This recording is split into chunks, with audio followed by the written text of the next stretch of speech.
I'm going to show you guys exactly how I plan a space from start to finish before I spend a single penny. Most interior designers aren't going to show you this part. Hey there, I'm Jenn Rogers, interior designer, owner, and creative director at House of Jenn. Today I'm going to be walking you through my exact process of how I plan a space before I spend a single penny. And I'm going to be using one of my interior collections, the Mid-Bar House. So one of the biggest mistakes that a lot of homeowners make is buying furniture before they actually have a plan. So my process, the way I usually start, is I don't even think really about aesthetics until I have a full plan in place. So I might be crushing on a console table or a sofa, but there's no point in me dreaming about it if it's not going to realistically fit in the space. So what do? I first start off with getting measurements of the space. Unfortunately, most homeowners get sucked into impulsively buying. They see something and they buy it and they realize it doesn't fit within their space or doesn't go with their aesthetic.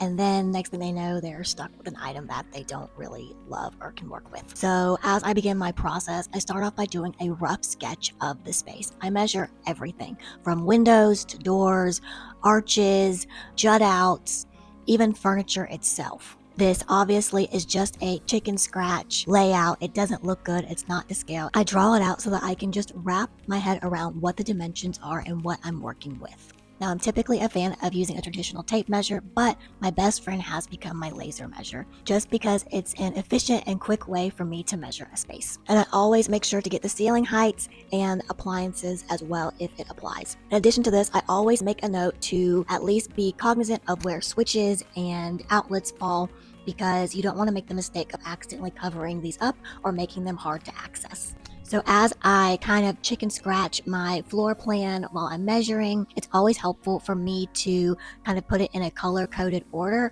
That way, whenever I'm going back and actually drawing out the floor plan in a much cleaner way, it's easy for me to reference certain areas. So the actual layout is black.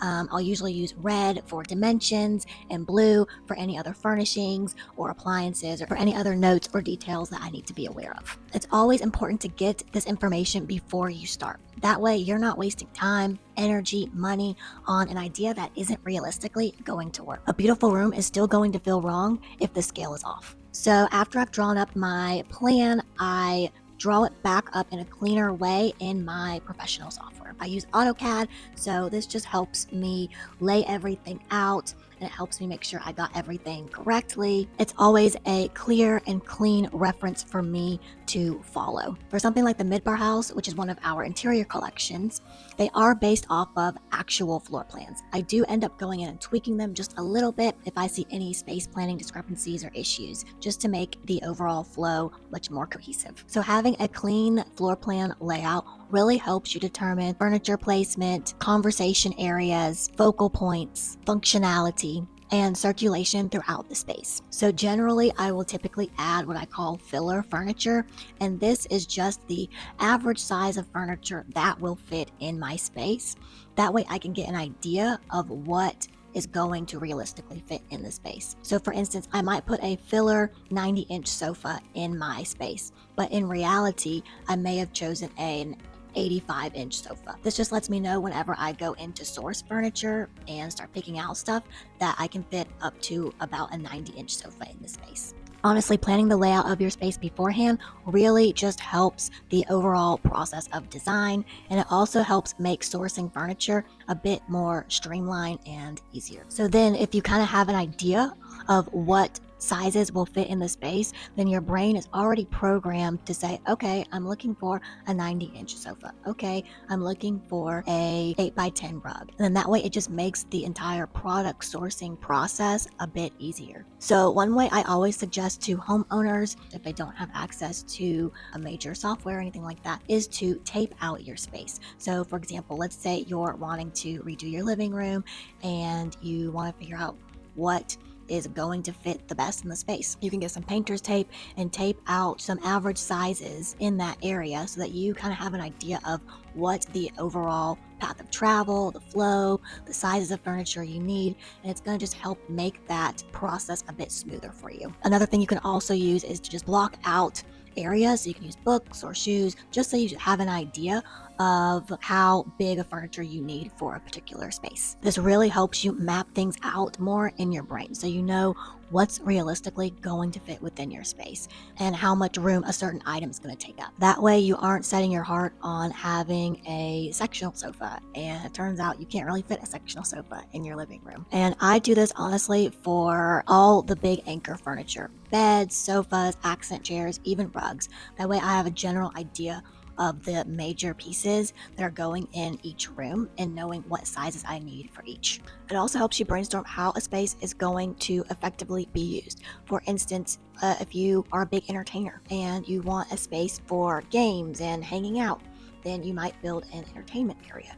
This could just be a sofa with a big screen TV and maybe a dining area, kitchenette area, or games or board games, or it could be something on a much larger scale. It's important that you accurately plan and know what's going to fit within your space before you buy it, rather than just guessing at it. It also helps you be cognizant of balance and scale and proportions of things before they're actually in the space themselves. The layout of the room determines the feel of the space long before the decor does. Okay, now the fun part: sourcing furniture.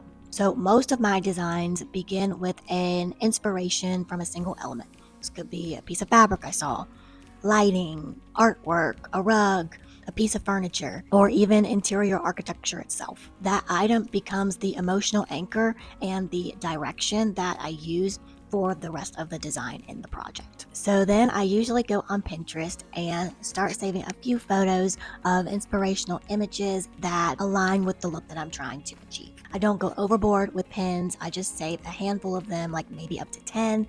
And really, this is just so that I can take a mental note of what patterns show up in this design, what woods, what colors, what furnishings are often replicated or represented in the style that I'm looking to achieve. And then of course I put my own twist on it and kind of go from there. In the mid-bar house, I knew I wanted to go with an Afrocentric design, so I did a little bit of research on the Afrocentric look, but I knew I wanted brighter colors and tones throughout the space, because sometimes the Afrocentric look can look a little bit more earthy or muddy, and I wanted the design to be very vibrant and lively. So again, don't spend a lot of time looking at inspiration. I kind of just get into the zone of what I'm actually looking for, and I start to pull products and ideas together. So just a heads up tip: when you're looking for products, this is a very time-consuming process, or at least it can be. Even for interior designers, we definitely know how to bring certain elements and ideas and looks and make it all cohesive into one design. But product sourcing can take some time, especially when you're looking for just the right pieces. So to keep all of my ideas organized, I put together a digital design board.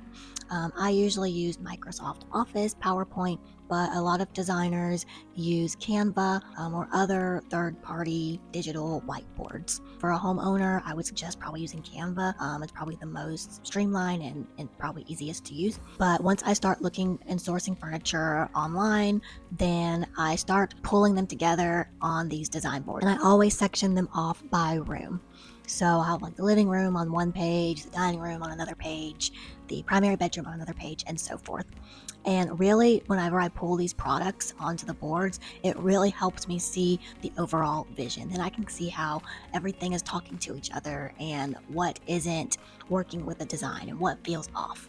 It helps me see the harmony and unity of the overall space and how it's going to flow together. So as you're doing this, some other tips I always like to tell people about is to remove the background of the product that you're putting on the board. That way you don't have any other distracting elements or features that were displayed in that product, so you can just clearly look at the products that you want to use. And it's also helpful to lay the products out as they would be displayed in the actual room to the best of your ability. So with spaces that feature more finishes than they do furniture, like a bathroom, I just try to lay this out as cleanly and neatly as I possibly can on the page. That way I'm getting a full view of every product and again, how it's all working and talking together. So I usually start off by selecting a lot of the anchor pieces for the space. So for example, if it's a living room, I start off with the sofa and the accent chairs. If it's a bedroom, I do the bed and sometimes the nightstands. I also try to select the rugs as well to start off with, because this is often how I build my color palette. I've found that it's much easier to find my complementary items when I pick the rug first versus when I pick it last. It's actually sometimes, for me at least, a lot harder to find the right rug that I want after I've already picked all the other surrounding products and elements in the space. And of course, after I have the layout plan in place, I just continue to keep building off of that. And of course, this is including the initial products that first inspired me to begin with. In the mid-bar house, the sofa, the rug, and the pendant in the living room were the first couple items that I found that I really was inspired by, and I knew I wanted to incorporate those within the design. So that is where I started from, and then I just built the design off of that. The strongest interiors usually start off with one intentional idea, and then you usually build off of that. Okay, so just a couple of other additional things that I do whenever I plan a space, and I think it's always important for homeowners to be cognizant of as well. I always say it's important that your products like each other. In other words, making sure that you've selected items that coordinate and complement one another. Every piece needs to work within the architecture, the color, the woods, the overall mood and feel of the space. So once I usually finish the design boards, I usually will do a rendering just because it helps clients visualize what the overall space is going to look like. It's going to help you visualize the overall elements, patterns, scale of how everything's going to work together in the space. Now, with the introduction of AI, it does make visualization for everyday homeowners a lot more easier to kind of get an idea of what things are going to look like within your space. Renderings are a huge part of our interior collections as they help homeowners visualize and get the bigger picture of how everything is going to work and look within the space. It helps homeowners who struggle to visualize the end result, as well as those who are hesitating in making final decisions. Renderings help them see the fully visualized product come to life. It's not just flat 2D items on a board, but a fully immersed 3D experience. So if you're someone who has trouble visualizing a space, or you've just spent hours trying to pull together all these ideas and you're just really frustrated with the overall process, or maybe you just don't really know where to start, you can head on over to my website and look at some of those interior collections. Right now, we have a couple of different options available. They are pre-designed and can easily be customized. Our interior collections really help make the overall design process much more smoother for busy homeowners and those who are just overwhelmed with where to start. Again, in order to create a beautiful home, it's important that every selection and decision is cohesive and coordinates with one another. The last thing I want to mention is the fifth thing I do to plan a space before I buy anything is I always keep in mind that I'm designing around the lifestyle, not just aesthetics. A room should really support the way someone lives, not just what they like or think is pretty. This is one of the reasons why I actually design the interior collections around actual floor plans, because it helps homeowners see the actual scale and balance and the overall layout of a potential place.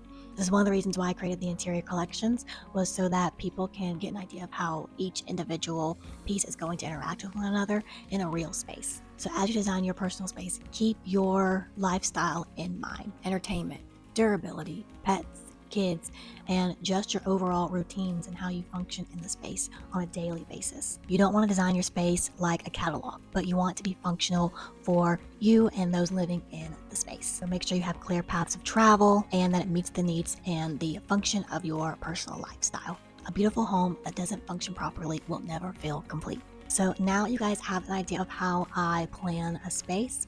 So that is it for today. If you guys found this video helpful, make sure to hit the like button and also hit the subscribe button, as we're always adding new content and videos every week. So we will see you guys in the next video.